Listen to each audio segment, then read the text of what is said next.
Hello friends, अभी तक हम प्रागैतिहासिक काल तक देख चुके थे। आज हम आद्य ऐतिहासिक काल का सिंधु घाटी सभ्यता को देखेंगे। तो आद्य ऐतिहासिक काल में हम जैसे जानते हैं कि इसमें लिपि थी, लेकिन इसको पढ़ा नहीं जा सका है तथा पुरातात्विक साक्ष्य भी उपलब्ध थे। तो सिंधु घाटी सभ्यता में सबसे पहले हम देखेंगे इसकी स्थिति के बारे में। तो इसके बारे में देखेंगे तो अगर हम इसे ऐसे देखें तो सबसे उत्तर में क्या था? उत्तर में था मांडा। मांडा कहाँ था? जम्मू कश्मीर में। ठीक। और दक्षिण में देखेंगे तो महाराष्ट्र में दैमाबाद था। ठीक। उसके बाद फिर क्या है, अगर हम पूर्व में देखेंगे तो पूर्व में क्या था? ये पूर्व में उत्तर प्रदेश तक फैला था और उत्तर प्रदेश के आलमगीरपुर तक ये फैला हुआ था। ठीक। उसके बाद फिर पश्चिम में देखेंगे तो पश्चिम में ये पाकिस्तान तक फैला था और पाकिस्तान के बलूचिस्तान प्रांत के सुतकांगेडोर तक फैला था। ठीक। तो उत्तर में मांडा, दक्षिण में दैमाबाद, ठीक, तथा पूर्व में आलमगीरपुर तथा पश्चिम में सुतकांगेडोर। तो इसको याद रखिएगा, ये ऐसा डायरेक्ट पूछ सकता है।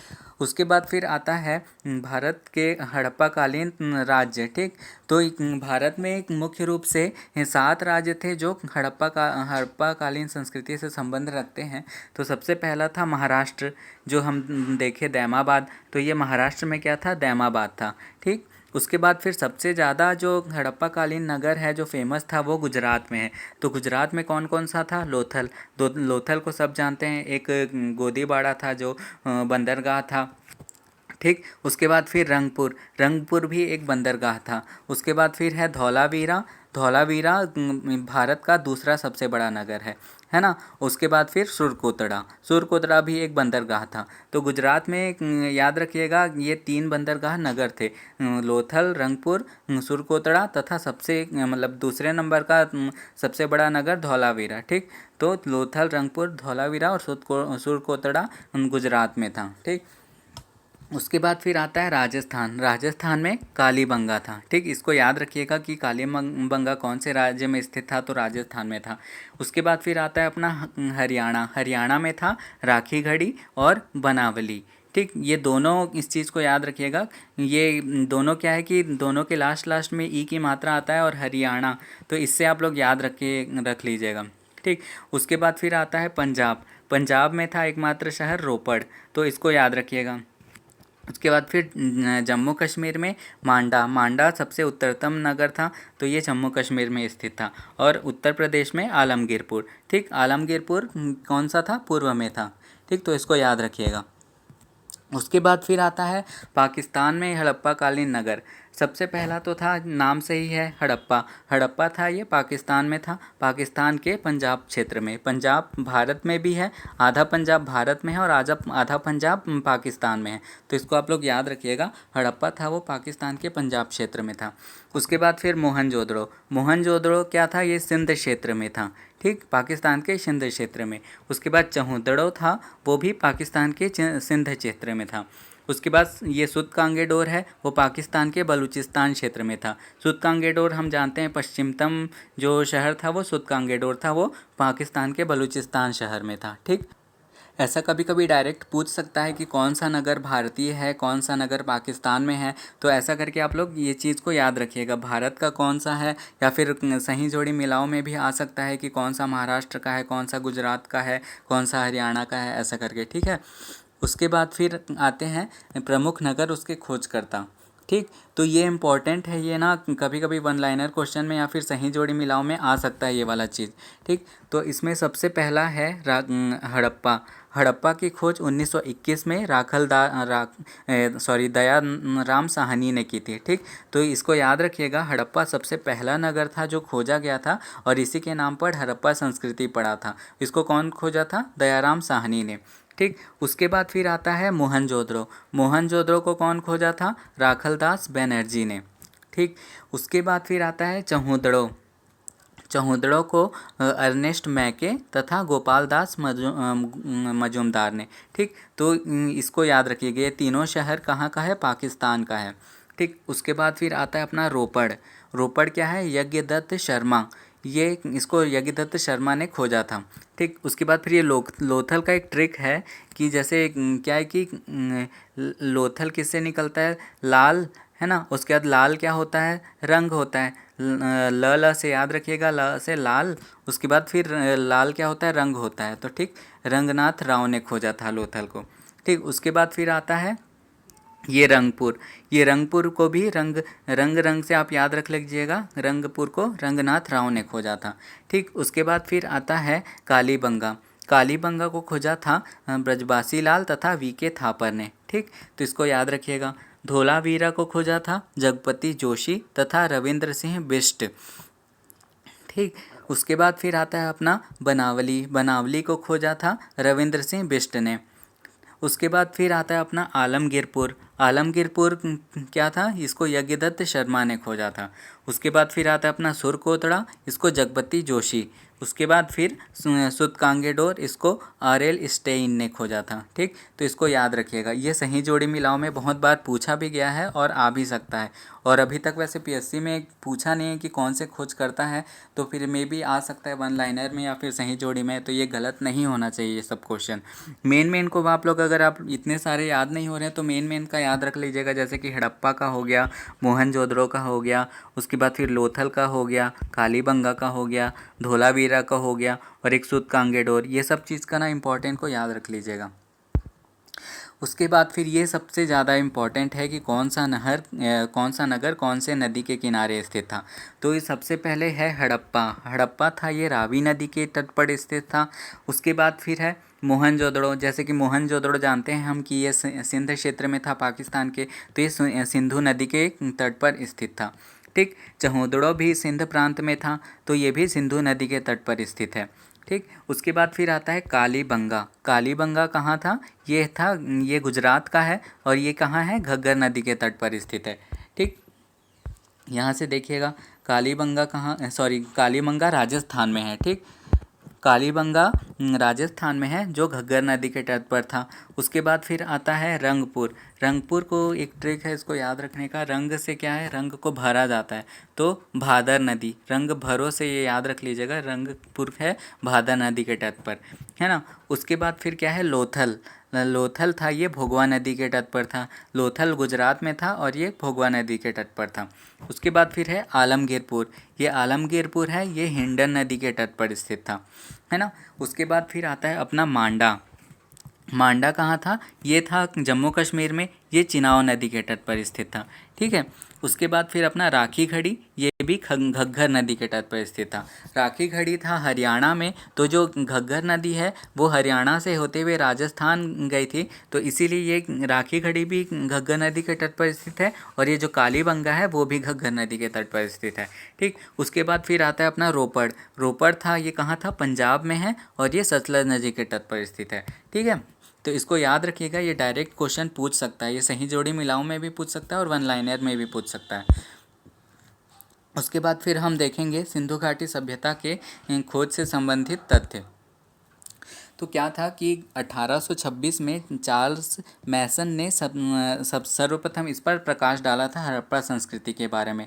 फिर क्या है कि जब कर्जन आया तो कर्जन ने एक पुरातत्व विभाग की खोज की थी। तो जब 1905 पुरातत्व विभाग का स्थापना किया था, तो 1905 में जब पुरातत्व विभाग का पूर्ण रूप से गठन हुआ, तो फिर क्या है कि ये जो पुरातत्व जैसे खोज वगैरह है, इसके लिए क्या है कि थोड़ा संगठित रूप से कार्य होने लगा।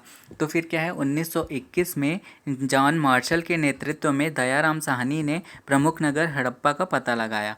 ठीक, और कार्बन 14 के तकनीक के हिसाब से जो इसकी जो काल निर्धारण किया गया वो 2500 ईसा पूर्व से 1700 ईसा पूर्व तक निर्धारित किया गया। ठीक है, लेकिन जो अभी नवीन शोध आया है, जो अभी 2018-19 के आसपास जो आया था, उसमें ये माना जाता है कि ये सभ्यता 8000 साल पुरानी थी। ठीक है, तो इसको याद रखिएगा, एनसीईआरटी के अनुसार ये वाला सही है, लेकिन अभी न्यूज़पेपर में ऐसा आया था कि 8000 साल पुरानी है, लेकिन हमको एनसीईआरटी के हिसाब से चलना है, तो इसको आप लोग याद, ये 2500 से 1700 ईसा पूर्व को याद रखिएगा। इसको मैं करंट के हिसाब से ऐसे दे दिया था। ठीक, उसके बाद फिर क्या है, सिंधु घाटी सभ्यता थी वो ताम्रपाषाण कालीन सभ्यता के बाद विकसित हुई थी। तो इसमें क्या है कि ताम्रपाषाण से क्या है कि थोड़ा ये लोग धातु कर्म जान गए थे और कांसे का भी ये निर्माण सीख गए थे, तो इसे कांस्य युगीन सभ्यता भी कहा जाता है। ठीक है, तो सिंधु घाटी सभ्यता कौन सी थी, कांस्य युगीन सभ्यता थी। ठीक, उसके बाद फिर नामकरण के आधार। है ना। तो ये मेंस में क्वेश्चन पूछ सकता है कि सिंधु घाटी सभ्यता के नामकरण के आधार को समझाइए। तो इसमें आप लोग 2 पॉइंट लिखिएगा। सिंधु घाटी सभ्यता सिंधु नदी के किनारे स्थित थी, इसीलिए इसे सिंधु घाटी सभ्यता कहा जाता है ना। उसके बाद फिर 1921 में हड़प्पा शहर की सर्वप्रथम खोज हुई थी, इसलिए इसे हड़प्पा संस्कृति भी कहते हैं। ठीक, तो इसको याद रखिएगा। उसके बाद फिर क्या आता है, हड़प्पा संस्कृति का क्षेत्र। अगर हम इसको उत्तर से दक्षिण तक देखें, हड़प्पा संस्कृति को उत्तर से दक्षिण तक देखें तो ये था 1100 किलोमीटर तक फैला हुआ था। ठीक, उसके बाद फिर अगर हम पूर्व से पश्चिम तक देखें तो ये 1600 किलोमीटर तक था।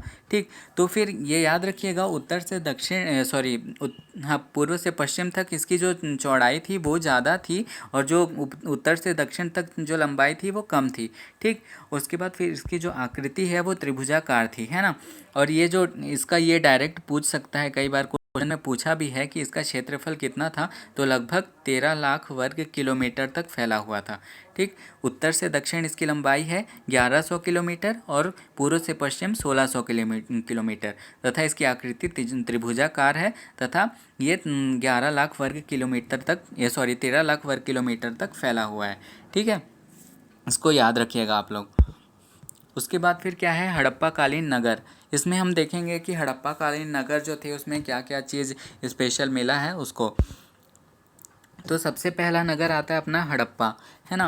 हड़प्पा जो था इसमें सबसे पहला है कब्रिस्तान। इसमें R37 और R37 क्या है कि इसको जो एक कब्र मिला था उसको ना नाम दे दिए थे, तो इसको कब्रिस्तान मिला था हड़प्पा में R37 और H।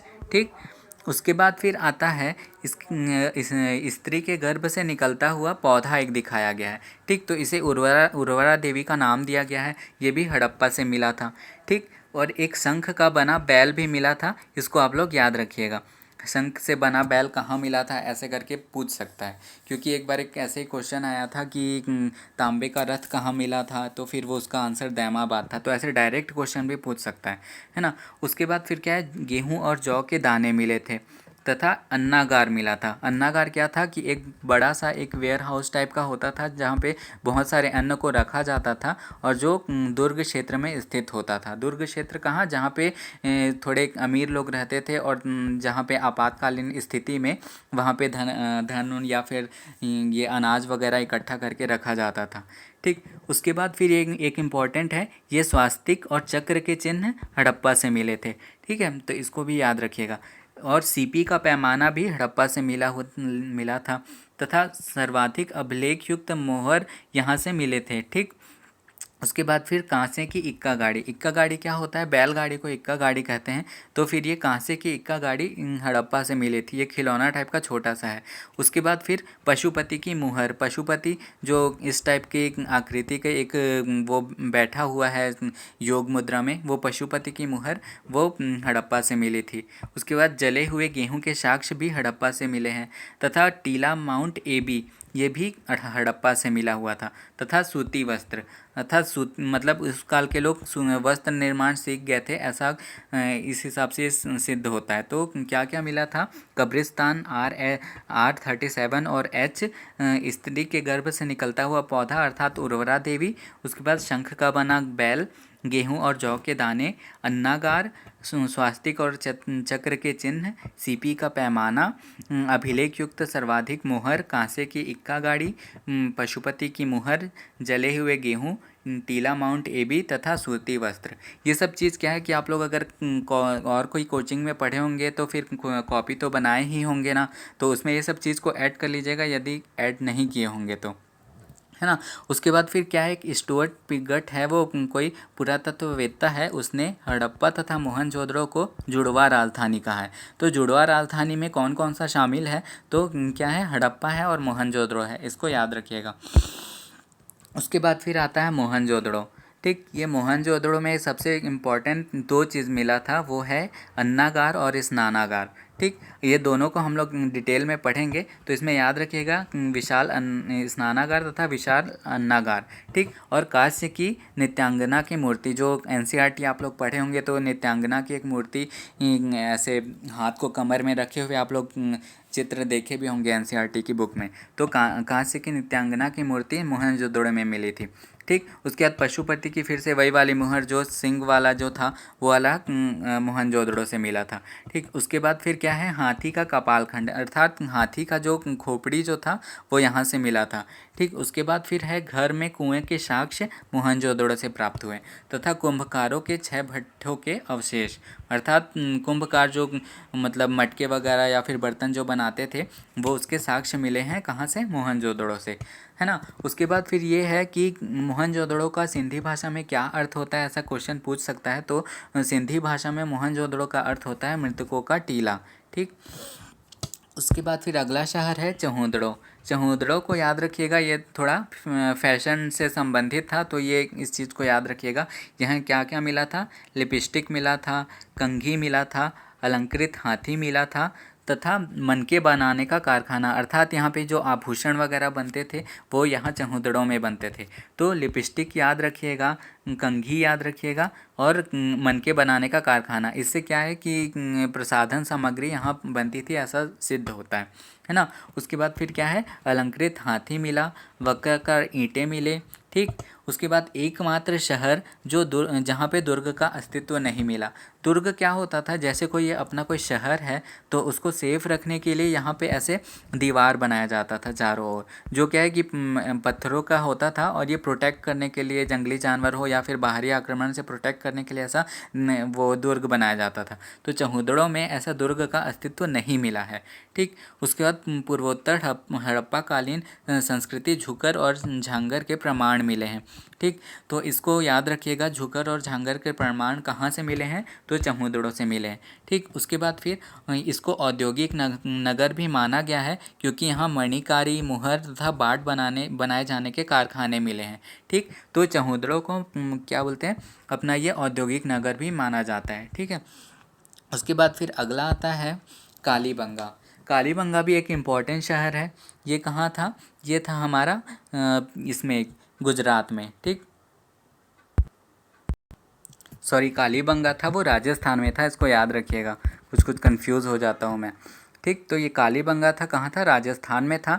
तो इसमें ये एक यूपीएससी में क्वेश्चन भी आया था, उससे मैं उसको ऐड किया हूँ। तो इसमें जुते हुए खेत के साक्ष्य मिले हैं कालीबंगा में। उसके बाद फिर अलंकृत फर्श, मतलब कि जो फर्श बना होता था टाइल्स वगैरह, वो क्या था कि इसमें डिज़ाइन वगैरह बना हुआ था। ठीक, उसके बाद फिर क्या है, कच्चे ईंटों से भवन निर्माण के प्रमाण मिले हैं। तो ज़्यादातर देखा गया है जो ईंट बनते थे वो पके हुए ईंट से बनाए जाते थे, लेकिन जो कालीबंगा है जो राजस्थान में था वहाँ पे कच्ची ईंटों के भवन निर्माण के साक्ष्य मिलते हैं तथा ईंटों से निर्मित चबूतरे के भी निर्माण साक्ष्य मिलते हैं। चबूतरा के जैसे घर के आसपास क्या है कि ऐसे मतलब प्लेटफॉर्म टाइप का बना होता था, तो उसके साक्ष्य कालीबंगे से मिलते हैं। तथा इसमें क्या है, 7 आयताकार अग्निवेदियाँ, मतलब यज्ञ वगैरह के लिए क्या है अग्निवेदी बनाया जाता था, उसके साक्ष्य मिलते हैं।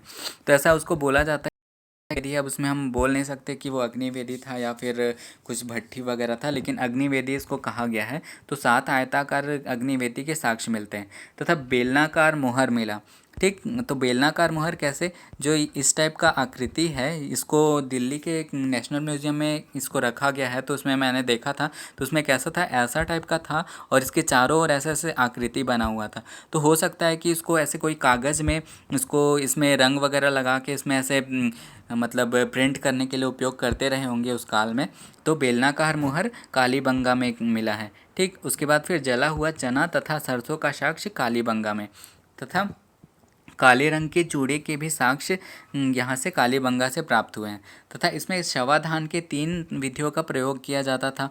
पूर्ण शवाधान मतलब कि इसको या तो जब पूरे तरीके से जला देते थे या फिर पूरे तरीके से दफना देते थे। आंशिक शवाधान जैसे पारसी धर्म में किया जाता है कि मतलब एक जगह होता है, वहाँ पे एक शव को छोड़ दिया जाता है, फिर वो लोग पशु पक्षी लोग आके खा लेते हैं, फिर बाद में जो हड्डी बचती है उसको फिर दफनाया जाता है, तो उसको आंशिक शवाधान बोलते हैं। ठीक, उसके बाद फिर दाह संस्कार मतलब कि जैसे डायरेक्ट इसको जला देते हैं। ठीक, तो इस 3 तरीके के शवाधान की तकनीक का पता चलता है यहाँ से, है ना। उसके बाद फिर आता है धोलावीरा। धोलावीरा क्या है कि हड़प्पा कालीन दूसरा सबसे बड़ा नगर है। ठीक, इसमें सबसे ये वाला क्वेश्चन को याद रखिएगा, ये वाला इस बार मेंस में भी आया था, 2019 का जो मेंस हुआ था अभी उसमें आया भी था कि इसमें इस मतलब ये पूछा था कि धौलावीरा में मिले हुए मतलब जो पुरातात्विक साक्ष्य है उसका उल्लेख करो, ऐसा करके क्वेश्चन आया था।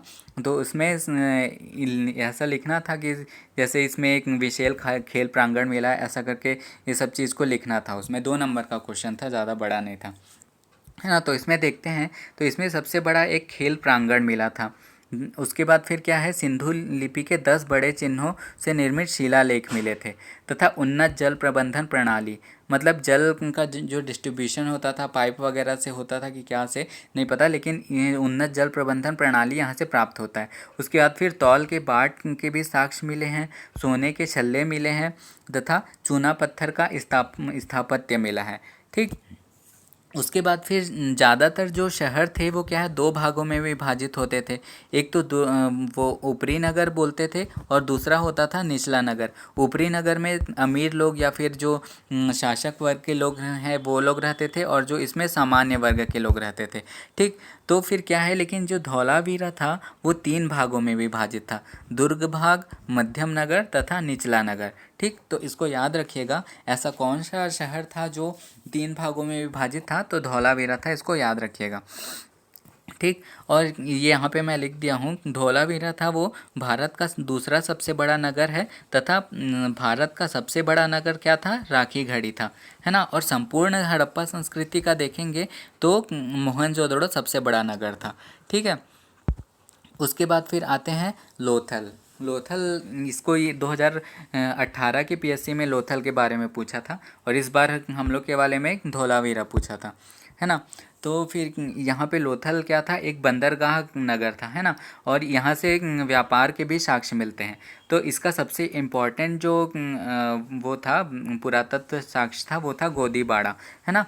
तो गोदीबाड़ा था वो मोहनजोदड़ो का जो अन्नागार था उसके बाद सबसे बड़ा जो भवन था वो क्या था, गोदीबाड़ा था। यहाँ पे गोदीबाड़ा क्या होता है कि जैसे कि ये कोई समुद्र है, इस टाइप का समुद्र है ये, है ना। तो यहाँ पे ऐसे डॉक यार्ड बनाते थे जहाँ पे जहाज़ वगैरह आके रुकते थे, है ना। उसके बाद फिर सामान की ढुलाई वगैरह होती थी। तो गोदीबाड़ा का साक्ष्य लोथल से मिला है। उसके बाद 3 युगल समाधि के साक्ष्य लोथल से प्राप्त हुए हैं तथा लोमड़ी के चिन्ह, फारस की मोहरें। फारस की मोहरें क्यों मिली, क्योंकि यहाँ से व्यापार होता था, इसलिए फारस की मोहरें मिली है। उसके बाद वृत्ताकार तथा चौकोर अग्नि वेदियाँ प्राप्त हुई है ना। उसके बाद फिर क्या है, एक ही रक्षा किला से सुरक्षित, ये जो लोथल था एक ही रक्षा किला से सुरक्षित था, 2 भागों में विभाजित नहीं था। अर्थात जैसे हम लोग देखे हैं कि जैसे कोई भी शहर था नॉर्मल तरीके से 2 भागों में विभाजित था, लेकिन ये क्या था, ये सिर्फ एक ही था जो एक ही पार्ट में विभाजित था, 2 भागों में विभाजित नहीं था, है ना। उसके बाद फिर क्या है, यहाँ पे तांबे के कुत्ते का भी साक्ष्य मिला है। उसके बाद लोमड़ी तथा चिड़िया द्वारा मछली दबाने का चित्र भी बना हुआ ऐसे दिखा है यहाँ पे। ठीक, तो इसको याद रखिएगा आप लोग। उसके बाद फिर आता है सुरकोतड़ा। सुरकोतड़ा से घोड़े के अस्थि के प्रमाण मिले हैं, है ना, तथा बर्तन में एक शवाधान के प्रमाण मिले हैं। बर्तन में क्या है कि अस्थि को इकट्ठा कर दिया जाता था, उसके बाद फिर उसको दफना देते थे। तो उसके साक्ष्य कहाँ से मिले हैं, सुरकोतड़ा से। सुरकोतड़ा से ये इम्पॉर्टेंट है, ये घोड़े की हड्डी कहाँ से मिले, ऐसा क्वेश्चन पूछा जा चुका है, तो सुरकोतड़ा से मिला था। और ये एक बंदरगाह नगर था, है ना। उसके बाद फिर आता है सूतकांगेडोर। ये कहाँ था, पाकिस्तान के बलूचिस्तान में था, और ये 3 अलग अलग संस्कृति के प्रमाण मिले हैं, है ना। उसके बाद फिर बेबीलोन से व्यापार के भी साक्ष्य मिले हैं, है। उसके बाद फिर आता है ये प्राकृतिक चट्टानों में बसा नगर था। क्या है कि वहाँ पे जो बलूचिस्तान क्षेत्र है वो पहाड़ी क्षेत्र है, तो प्राकृतिक चट्टानों में बसा हुआ नगर था ये। ठीक। उसके बाद फिर आता है बनावली। बनावली कहाँ था? हरियाणा में था। और हरियाणा के एक और कौन सा शहर है? राखीगढ़ी। ठीक। उसके बाद फिर क्या है, ये इसमें हड़प्पा पूर्व, ये गलत लिखा गया है, हड़प्पा पूर्व तथा हड़प्पा कालीन संस्कृति दोनों के प्रमाण मिलते हैं। तथा इसमें क्या है, जल निकासी प्रणाली का अभाव था। क्या है कि हड़प्पा कालीन जो शहर होते थे उसमें क्या है कि जल निकासी के लिए विशेष व्यवस्था होती थी, तो बनावली में ऐसी व्यवस्था नहीं थी, है ना। उसके बाद फिर क्या है, बनावली में मिट्टी का हल प्राप्त हुआ है जो खिलौने वाला था। ठीक। तो इसको याद रखिएगा। ये जल प्रबंधन प्रणाली का अभाव कहाँ था? तो बनावली में था। उसके बाद फिर आता है रोपड़। रोपड़ कहाँ था? पंजाब में था। इसको यज्ञदत्त शर्मा ने खोजा था। ठीक। तो इसको याद रखिएगा, ये स्वतंत्रता के बाद खोजा गया सबसे पहला नगर था। ठीक। उसके बाद फिर कुत्ते के साथ मानव के शवाधान के साक्ष्य प्राप्त होते हैं तथा तांबे की कुल्हाड़ी रोपड़ से प्राप्त हुई थी। ठीक। ये सबसे इम्पॉर्टेंट ये वाला है, और ये दो पॉइंट को हम याद रखिएगा। कुत्ते के साथ शवाधान के साक्ष्य कहाँ से मिले हैं? रोपड़ से मिले हैं। उसके बाद फिर आता है दैमाबाद। ये पीएससी में पूछा गया क्वेश्चन है हमारे सीजीपीएससी में कि तांबे का रथ कहाँ से प्राप्त हुआ था? तो दैमाबाद से प्राप्त हुआ था, इसको याद रखिएगा। उसके बाद फिर आलमगीरपुर जो उत्तर प्रदेश में स्थित है, उसमें क्या है, रोटी बेलने की चौकी प्राप्त हुई है। ये नेशनल म्यूज़ियम जो दिल्ली है उसमें रखा भी हुआ है ये चीज़। उसके बाद फिर हम देखते हैं नगर नियोजन प्रणाली, है ना।